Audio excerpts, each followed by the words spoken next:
You are not living, you are waiting to live actually. And we all have been waiting our entire life. You see, most people believe they are living. They wake up, work, think, desire, struggle, and move through time and all the blah blah blah stuff. From the outside, life appears to be happening. Yet, a closer examination reveals something strange. Much of what is called living is actually waiting. The activity is real, but the life being postponed is also real. Human existence often becomes a continuous preparation for a moment that never arrives. You see, to understand this, it is necessary to understand what waiting means. You see, waiting is not merely standing still until an event occurs. Waiting is not like an husband waiting for his wife to choose the restaurant. It is not like that. Waiting is a psychological condition in which the present is treated as insufficient. The mind creates a future point and assigns a value to it. Meaning, fulfillment, peace, happiness, importance, freedom, and all the blah blah blah stuff. And completion are projected forward. The future becomes a location where life is expected to begin. The structure is simple. First, the mind imagines a condition different from the current one. Then it concludes that this imagined condition will finally justify existence. After that, the present becomes merely a bridge toward that destination. Life is no longer experienced directly. It becomes preparation all the while, all along. This preparation takes countless forms.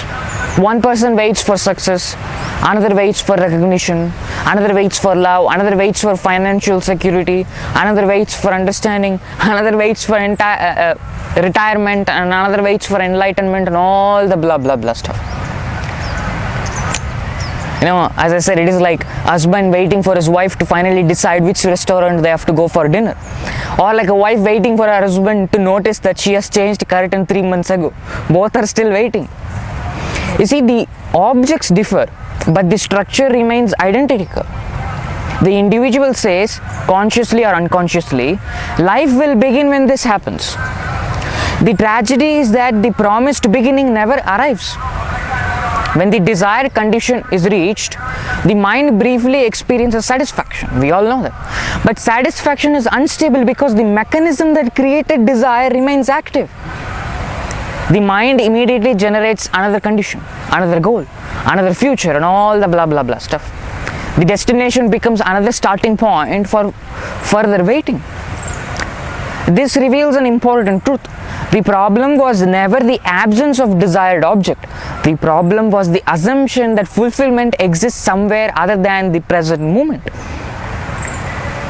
You see, the mind survives through movement. We all know that. It is constantly traveling between memory and anticipation. It reveals the past and projects itself into the future. The present, however, offers neither memory nor anticipation. It offers only direct existence. Because direct existence lacks the psychological drama of becoming something, the mind often experiences it as empty. It throws away, like the crow throwing things on people, like that it throws away. As a result, people become addicted to becoming. They are not interested in being, they are interested in becoming. Like becoming someone, becoming successful, becoming enlightened, becoming respected, becoming complete, and all the blah blah blah stuff. So existence itself appears insufficient. Therefore, life becomes an endless project of self-modification. Why are we all being like that? We don't even know who we are, but we want to become something else. You see, but every project of becoming contains an implicit assumption. It assumes that what exists now is not enough. This assumption creates a permanent division within consciousness. There is what is and there is what should be. There is present self and the future self. There is reality and there is the imagined improvement of reality. Human energy becomes consumed by the attempt to close this gap, always. Yet the gap cannot be closed because it is created by thought itself. The moment one goal is achieved, thought creates another. The moment one problem disappears, another appears. The mind is not moving toward completion. It is generating incompletion as a continuous process. We all must understand this. You see, you are the self-aware reality on which the mind works. And it is because of you that mind even has an energy to work. You are not what you know, what you name, what you assume yourself to be. You are like the movie screen on which the entire drama of your life, the world, is appearing. You have no connection to the movie at all. You see, this is why many people spend their entire lives waiting without realizing they are waiting. They wait for certainty before acting. They wait for confidence before speaking. They wait for permission before expressing themselves. They wait for circumstances to become ideal. They wait for fear to disappear. They wait for suffering to end. They wait for answers that will finally remove all their doubts and all the blah blah blah stuff. But the moment you wait, you're fooling yourself. We all have seen that movie, right? I'm not sure if it is Evelyn Almighty or Bruce Almighty, where the God comes to the lead character's wife and tells her, when you ask God for love, God does not give you love. God gives you the opportunity to love. When you ask God for forgiveness, He does not give you the ability to forgive. He gives you the opportunity so that you can forgive. That is how things are. Many people tell me I need money to do social service. But the truth is entirely different. You do social service, money will come. God does not work when you are blessed. You bless everyone, God will work. That is how things are. You see, but certainty never arrives because existence itself is uncertain. Confidence never becomes permanent because the human mind fluctuates.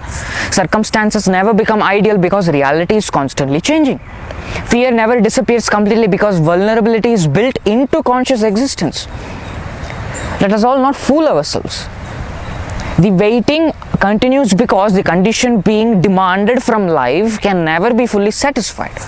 At the deeper level, waiting serves another function, you see. It protects individuals from confronting reality directly. If life is always somewhere in the future, then one never has to face what exists now. The future becomes a refuge from immediate experience. Instead of encountering existence as it is, people encounter their expectations about existence. This creates a peculiar paradox. Human beings claim they want life, but often they want an idea of life. They pursue image, concepts, fantasies and projections, gurus, ashrams, organization and all the blah blah blah stuff continuously. The actual living moment is overlooked because attention is absorbed by what the moment could become. In this way, life becomes secondary to imagination. The future exists only as a thought. The past exists only as a memory. Yet much of human existence is devoted to these two abstractions. Why are we all fooling ourselves? Turn your mind within and figure out that it is on you that entire drama is happening, and understand that you are free from the day one.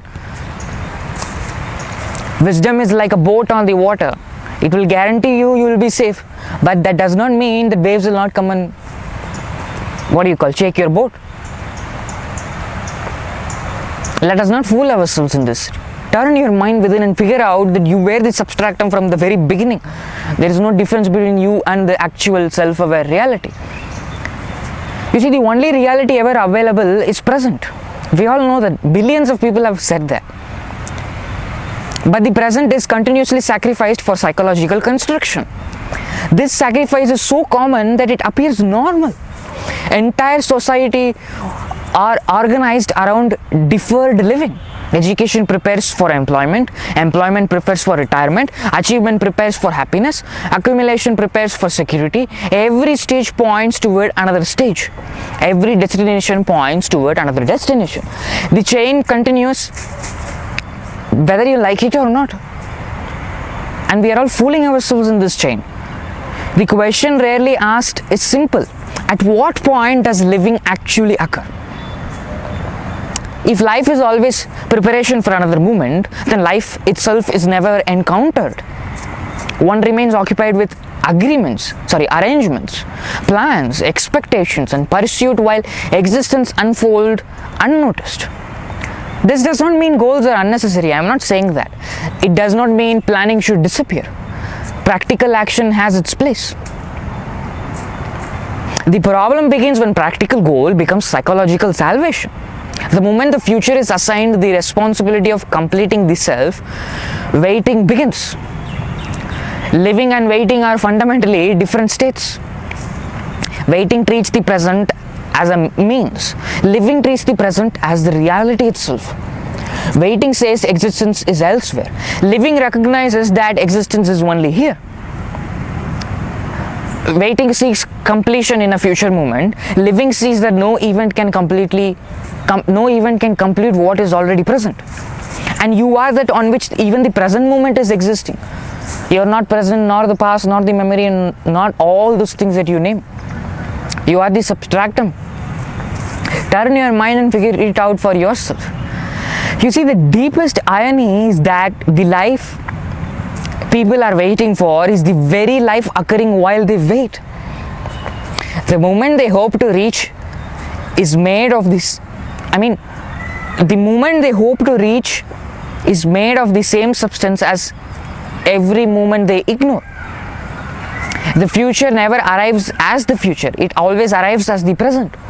Therefore, the person who is waiting for life is waiting for something that is already happening. This is the hidden truth beneath endless striving or suffering. Most people are not postponing death, they are postponing life. They imagine that living will begin after some condition is fulfilled or after they attain enlightenment and all the blah blah blah stuff. Yet every condition appears within the same reality they are overlooking now. The future cannot contain life because life is never found in the future. Let us all not fool ourselves. When the future arrives, it becomes the present. It has always been the present. It can only be the present. What most people call living is often preparation for living.